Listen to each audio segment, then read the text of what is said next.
Hello guys, magandang hapon po sa inyong lahat. Eto po, gagawa tayo ng bar soap galing sa used oil. Ito po yung used oil, yung mga pinagpritusan ng mga kung ano-ano sa ating kusina. So ito lang po yun, natimbang ko na po ito. Ang timbang po nito is 2,956 something. So na-balance ko na rin po yung gagamitin nating lye. Ginawa ko na po ito kagabi, so lumamig na po siya. Sapat na din po yan. Meron din po ako ditong 1/3 cup ng or 80 milliliters ng asin. Kasi kailangan po ito sa isang soap, bar soap, para maging matigas siya at maging mabula. Then para po maalis yung mga amoy ng ipiniritos natin, nilalagyan ko po siya ng fabric conditioner. So ang purpose po ng sabon na ito is for general ay yung panlaba lang ng mga basahan, yung mga doormat natin na medyo mahal na rin po naman yung sabon ngayon. So, yan po yung gamitin natin. Instead na itapon po sa kanal na nagbabara po yung kanal natin, ba't hindi po natin gawing useful yung ating mga used oil na patapon na. Yan. Sa mga patapong bagay, meron po tayong mapapakinabang. Gaya na lang po nitong Tetra Pak ng gatas. Since na wala po akong molde ng sabon, ito madali po itong pag tumigas na siya dito, tsaka madali siya magpatigas ng sabon. Pag tumigas na po, gugupitin nyo lang yan. Then, exactly, meron na po kayong sabon. So, ito. Yan po. Ilan po yung Tetra Pak ko na talaga hiningi ko doon sa mga ka-flatmate ko. Sabi ko, please, huwag nyo itapon. Ibigay nyo sa akin. Para akong basurera, no? May pera sa basura kung alam nyo lang. Yan. So, yan po. So, and then, meron din po akong handheld mixer na ito talaga yung sinadya ko dahil mahilig nga po akong gumawa ng sabon. So, since na ito pong used oil na ito is itatapon na nila, ipinapaipon ko po talaga yan. Sabi ko, please wag niyo itapon. Kasi kung itatapon niyo din lang, mas mabuting gawin natin sabon. And then yun nga po, nagagamit nila na panlaban ng mga basahan nila. So, eto na tayo guys. Proceed na tayo. So, natimbang ko na ito. Ang gagawin ko lang dito is, eto, nasala ko na din to na ko na siya. Naalis ko na yung mga latak ng mga tinik-tinik or kung ano man. Ayan, ilalagay ko na po yung asin. Pampatigas po ito. And then, nakakapagpabula po ito ng sabon. Then, syempre, medyo malansi siya kasi pinagpritusan ba naman ng isda. So, para maalis ang lagyan ko po siya ng doni, yung concentrate po. Ayan. So, alam nyo guys, yung kulay na yan, magiging po yan, white. Pag po naging na siya, pag na-cold na po natin yung sabon, magiging white na po siya. So, napakaganda po. And then, medyo i-mix po natin para matunaw po yung asin. And then, ilalagay po natin yung ating Ayan. Ganito lang po yung paggawa ng So,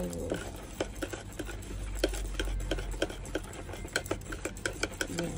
Kailangan po matunaw natin yung asin na inilagay para ma-absorb po ng nag-iiba na po yung kulay niya.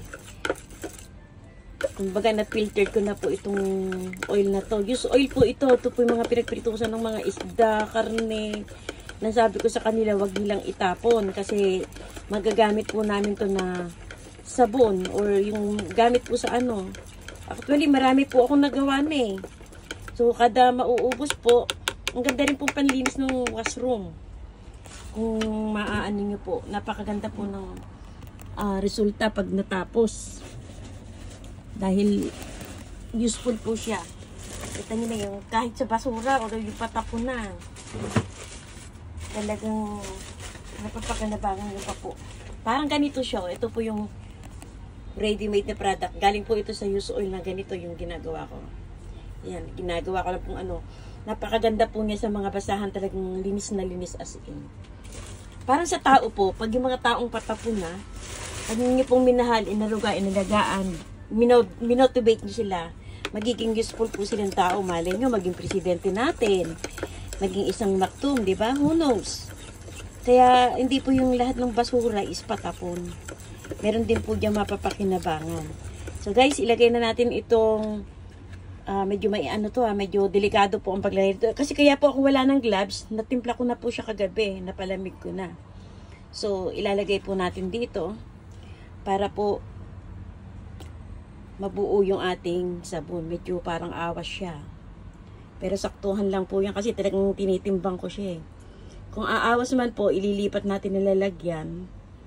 And then, yung pong anong yun, pagka inihahanda ko po yung lye solution, talagang kailangan naka-kompletong jirka kasi ano eh, ano po yan, lason or nakakapaso. Mainit po siya. Kaya tingnan po yung paligid ko, maraming ano. Ayan.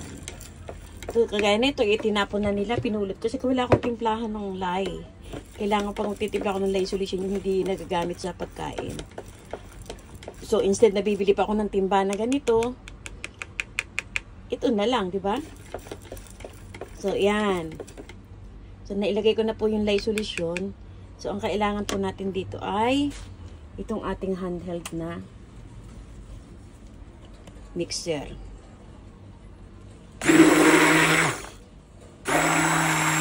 Para po magkaroon siya ng trace. Ayan po, may trace na agad siya.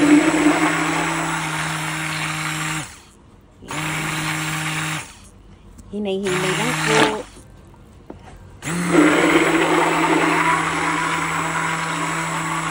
Hanggang sa naging malapot po siya. Tingnan, may trace na po kaagad siya. Oh.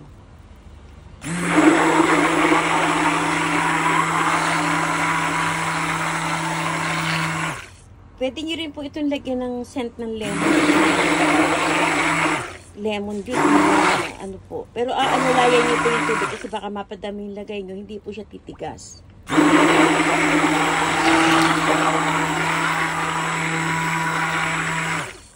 So, pinakita ko na nga po sa inyo yung sample nung nagawa ko.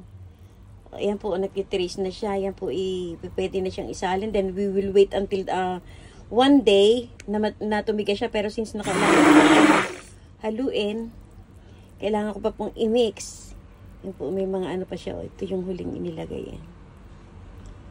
Ayan, tatanggalin po natin yan. Ayan, yan po yung mga karne. Kaya po pala naman yun, nagtataka ako. Bakit po sa mga, nung nag-part time po ako sa restaurant, meron mo naman yung dish oil. Yung pala, ginagawa nilang ganito, bar soap. So, naaalis lang po yung amoy kapag po inanan nyo na sila, pinurify. May ginagamit po silang pang-purify. Alam nga naman pong kagastusan ko pa ito ng pang-purify. For personal use na lang po ito dito sa bahay. Dahil, yan po, nagtitrace na po siya. Oh. Yan, napakabilis. Hindi ko mailubog yung ano ko, baka umabot doon sa machine. Ang dami niya po, grabe. Pwede ko may ilang buwan namin gagamitin po dito sa mga basahan.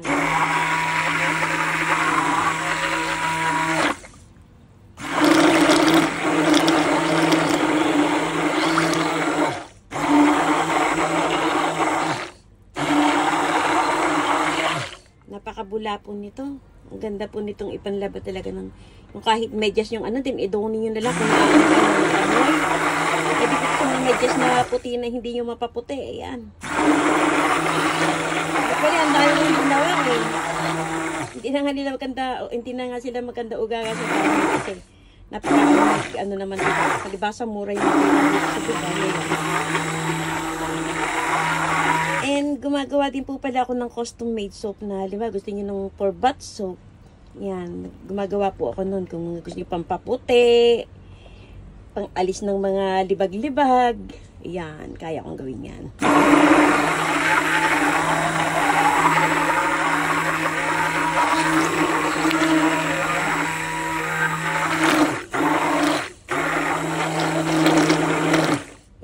Yan po yung sinasabing trace. Kita niyo po. Yan. Para nang nagmamasa ng pamilya. Pero may consistency pa po tingin natin mas malapit kasi para mas mabilis siyang titigas. And bukas ng tsak matigas na to, pwede mo nang ipang kaagad-agad. Pwede na ipang laba. Sabi po nila, bakit walang powder? Kasi syempre buo po, solid po. Ang ginagawa ko, pag gusto ko pong gamitin para sa washing machine, niyayagod ko po siya sa yadyar, yung yadyar na so, na-absorb ang lakas ko naman sa washing machine. And paglabas ng basahan, talaga naman tanggal ang lakas. Tandaan nyo guys, yung pong mga basura sa inyong kitchen, at alis na bulok na pagkain, or yung bulok na pagkain, pwede rin pong gamiting fertilizer. Gawin nyo, i-compost nyo po. Hanap po kayo ng lagay ng compost. Then samahan nyo ng soil and then tabunan yung mga bulok na pagkain. So makita nyo pa sa halaman.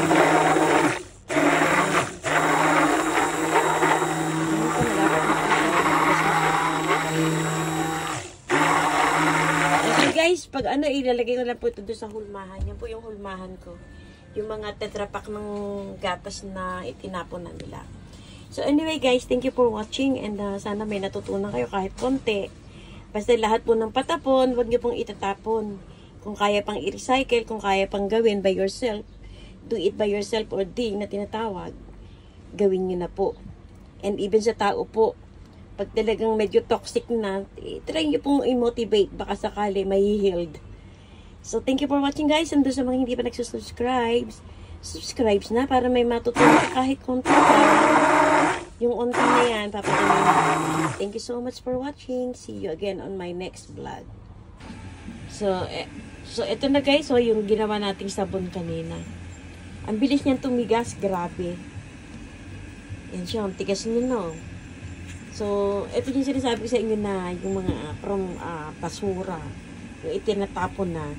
Pinaghihingi ko yan para magawa nga natin na hulmahan.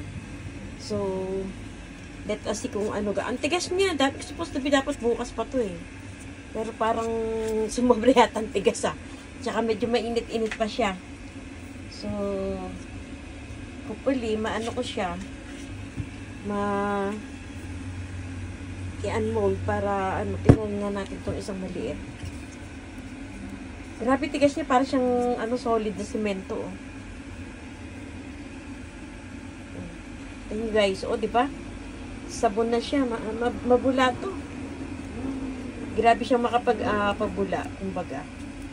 So, anyway guys, mamaya pag hinihiwa ko, papakita ko sa inyo. Wala kasi maghawak ng camera ko eh. So, ito na guys. So, ito na yung mga nagawa nating sabon. Diba? Yung kanina ko pinakita sa inyo. Yan.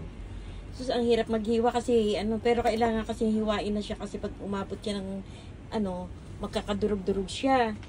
Biro nyo, ang dami ko rin nagawang yan. Sa kanya mga natudurog, ko siya, pinipino ko na siya. Dami guys, Biro nyo to, hindi pa nga to nagagamitan, may kasunod din naman akong gagawin. So, imagine nyo yung isang latang Ovaltine lang na oil na pinagsama-samang ginamit ng aking mga kasama. Yan na yung resulta niya guys. Biro nyo yan, plus ito pa. Ito pag nabi ako ito, magiging at 12 pieces po or 10, something. Grabe po guys, grabe siya. So yun lang guys, mamaya papakita ko na sa inyo kung paano siya bubula. And then, believe me or not, talagang napakaganda ng texture niya Ang tigas niya Kasi dati-dati nung gumagawa ako, hindi pa pwedeng ngayon. Di ba nakailang oras lang ako, I think wala pang 6 na oras. Matigas na agad siya, solid na agad siya So ito po yung hulmahan ng gatas, di ba, yung nakita nyo kanina. So, ito na siya, Paghihiwain ko po ng paano ko ba dito si karton to? Hindi po pwedeng isang kamay lang eh. Talagang kailangan ko pong tulungan ng isang kong kamay para kasi matigas po siya. As in, hindi ko naman po madudurog siya eh. Siyempre, kailangan po na So, ganun lang guys. Mamaya ko po sa inyo kung paano pagulain naman. At na makita nyo talagang mabula siya. Ito na nga guys, ang dami ng ating sabon, grabe. Bago yan maubos, may kasunod pa ulit akong gagawin. Di pa nga siya nauubos, may kasunod na akong gagawin. So, tinan nyo naman grabe ang texture niya. Matigas talaga as in. Maganda yung pagkakatimpla ko ngayon. May nadurog man, pero konti lang siya. Hindi siya yung talagang durog na as in, ang dami niya guys. Kung matutuwa kayo kung makikita nyo to sa personal na sasabihin, wow. Imagine nyo yung used oil na itatapon nyo na sana sa kanal.